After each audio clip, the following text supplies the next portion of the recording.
अलीगढ़ जा रहे रामजीलाल सुमन house arrest.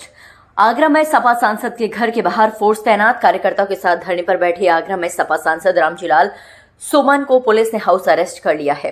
उनके घर के बाहर कई थानों की फोर्स और पीएसी तैनात है। पुलिस ने रामजीलाल सुमन के घर के आसपास सीमेंट के ब्लॉकेज बैरियर लगा रखे हैं। रामजीलाल सुमन अलीगढ़ में जय भीम बोलने पर पीटे गए युवकों से मिलने जा रहे थे।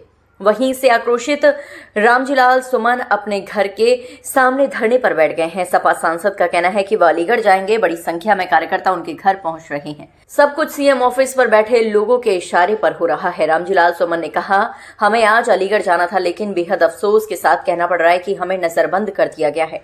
घटना 26 अप्रैल की है। 3 नौजवान प्रदीप, राहुल और छबीराम बाबा साहब से जुड़ा वीडियो बना रहे थे। इनको लोगों ने बुरी तरह पीटा। इनकी शिकायत सुनने की जगह उल्टा इनका ही 151 में चालान कर दिया गया। इनको बहुत पीटा गया। पुलिस क्या कर रही है? आपको याद है जब हम बुलंदशहर जा रहे थे तब हम पर हमला हुआ था। यूपी के हालात बस से बदतर हैं। अब सब कुछ सीएम ऑफिस में बैठे लोगों के इशारे पर हो रहा है। राज्यसभा सांसद रामजीलाल सुमन का घर हरिपर्वत थाने से 500 मीटर दूर है। इस पूरे रास्ते को पुलिस, पीएसी और रैपिड एक्शन फोर्स ने घेरे में ले रखा है। पुलिस सपा सांसद के घर आने जाने वालों का रिकॉर्ड दर्ज कर रही है। लता जी हैं, धर्मेंद्र हैं, दिवाकर गुर्जर पार्टी के सब साथी हैं। राजू हाथ नीचे कर ले यार। और भाई समाजवादी पार्टी के राष्ट्रीय अध्यक्ष श्री अखिलेश यादव के आदेशानुसार हमें आज अलीगढ़ जाना था, लेकिन मुझे बेहद अफसोस के साथ कहना पड़ता है कि सुरक्षा के नाम पर हमें नजरबंद कर दिया गया है। हमारी जो गतिविधियां थी बाहर जाने की, लोगों के दुख में शरीक होने की, लोगों के पास जाने की, वेदना व्यक्त करने की, उन सब चीजों पर विराम लगा दिया है। और यही वजह है कि आज जानबूझ करके हमें अलीगढ़ नहीं जाने दिया जा रहा है। घटना 26 अप्रैल की है। 3 नौजवान प्रदीप, राहुल और छबीराम ये वीडियो बना रहे थे बाबा साहब डॉक्टर अम्बेडकर से संबंधित। इनको लोगों ने पीटा, बुरी तरह पीटा। इसका वीडियो इनकी तरफ से प्राथमिकी दर्ज की जाती, उल्टे उनको 1 से 51 में चालान कर दिया गया। इनकी बेशुमार पिटाई हुई, नंगा किया गया, पूरे शरीर पे निशान है, जख्म है। तो एक तो सबसे महत्वपूर्ण घटना यह है कि जो पीड़ित है उन्हीं के साथ नाइंसाफी की जा रही है। और एक बात सी आ गई है उत्तर प्रदेश में दलितों के खिलाफ अत्याचार की। आप लोग जानते हैं कि हम 27 तारीख को बुलंदशहर जा रहे थे और गवाना चेक पोस्ट पे हमारी गाड़ियां रोक ली गई हैं। हमें नहीं जाने दिया बुलंदशहर। वहाँ भी एक सुनहरा गांव में पीड़ित दलित परिवार से हम लोग मिलना चाहते थे और उससे टोल से 3 मीटर पहले हमारे साथियों के ऊपर, हमारे ऊपर प्राणघातक हमला किया। वहाँ पुलिस ने कहा कि बहुत सख्त कार्रवाई होगी, लेकिन कुछ लोगों को, 3-4 लोगों को 1 से 51 में पकड़ करके इनको तत्काल छोड़ दिया गया।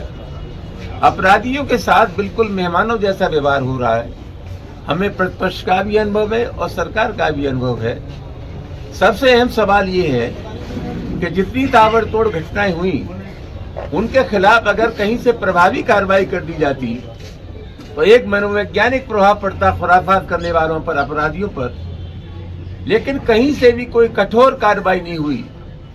और मुझे ऐसा लगता है कि जिले की जो सरकार है, जिले के जो अधिकारी हैं, उनकी अपनी मजबूरियां हैं। इन समस्त गतिविधियों का संचालन मुख्यमंत्री कार्यालय से हो रहा है। दोस्तों, आप जानते हैं कि उत्तर प्रदेश में वहां के मुख्यमंत्री जी ने ऐलान किया है कि साहब बिल्कुल चैन है, रामराज आ रहा है उत्तर प्रदेश में।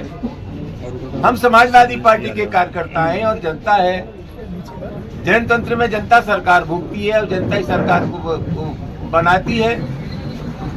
उत्तर प्रदेश की स्थिति ठीक नहीं है और मैं समझता हूं हम लोगों का जो आकलन है उससे ज्यादा सटीक और सही आकलन सुप्रीम कोर्ट का है, जिसने टिप्पणी की है कि उत्तर प्रदेश की स्थिति बद से बदतर है।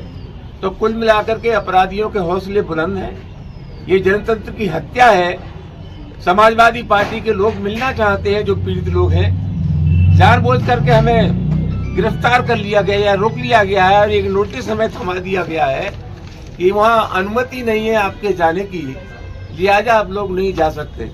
मामला बहुत गंभीर है और मैं ऐसा मानता हूँ जो सरकार का मिजाज होता है, सरकार के मिजाज से ही सामाजिक शक्तियों का संचालन होता है। कहीं न कहीं से अपराधियों में ये संदेश है कि उत्तर प्रदेश की सरकार उनके मिजाज की सरकार है, उनके दिल की सरकार है, उनके दिमाग की सरकार है, उनकी जहनियत की सरकार है।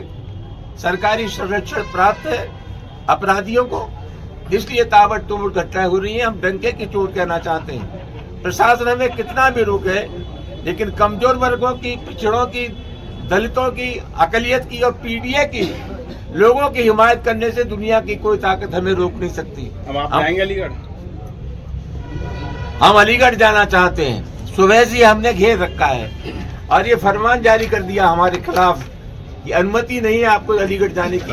हम तो यहाँ से निकलेंगे, पुलिस अगर पकड़ना चाहे तो पकड़ ले, तो हमारी कोशिश है अलीगढ़ जाने की। और हम चाहते हैं, हमारी अभी पार्टी के राष्ट्रीय अध्यक्ष जी से बात हुई थी कि अगर प्रशासन को हमारे जाने में कहीं दिक्कत है तो जो पीड़ित परिवार है, जिन बेगुनाह लड़कों की पिटाई हुई, उन बेगुनाह लोगों को हमसे मुलाकात कराई जाए। हम उनको लेकर के पार्टी राष्ट्रीय अध्यक्ष जी के पास जाएंगे। मुझे लगता है क्या करेंगे, लेकिन मैं इतना जरूर कहना चाहता हूं कि सरकार के इशारे पर ये सब काम हो रहा है। दलितों के ऊपर निरंतर अत्याचार हो रहे हैं। जगह जगह डॉक्टर अम्बेडकर की प्रतिमाएं तोड़ी जा रही हैं। अभी किसनी में, मैनपुरी में तो बुलडोजर से पूरी मूर्ति उखाड़ दी और एक शॉर्टकट तरीका निकाल लिया सरकार ने कि मूर्ति तोड़ने वालों के खिलाफ कठोर कार्रवाई हो तो उस स्थान पर नई मूर्ति ला करके रख देते।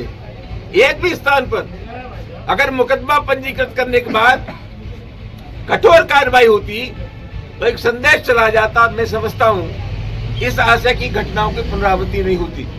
मामला बहुत गंभीर है और मैं समझता हूं एक पीडीए को चुनौती है।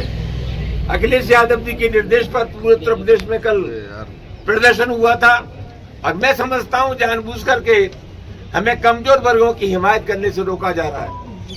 आप लोगों से आग्रह है कि इस प्रकार की जो चीजें पनप रही हैं, इस प्रकार का जो तानाशाही आचरण है, हम आपसे भी अपेक्षा करेंगे इस तानाशाही आचरण के खिलाफ आप हमारी मदद करें।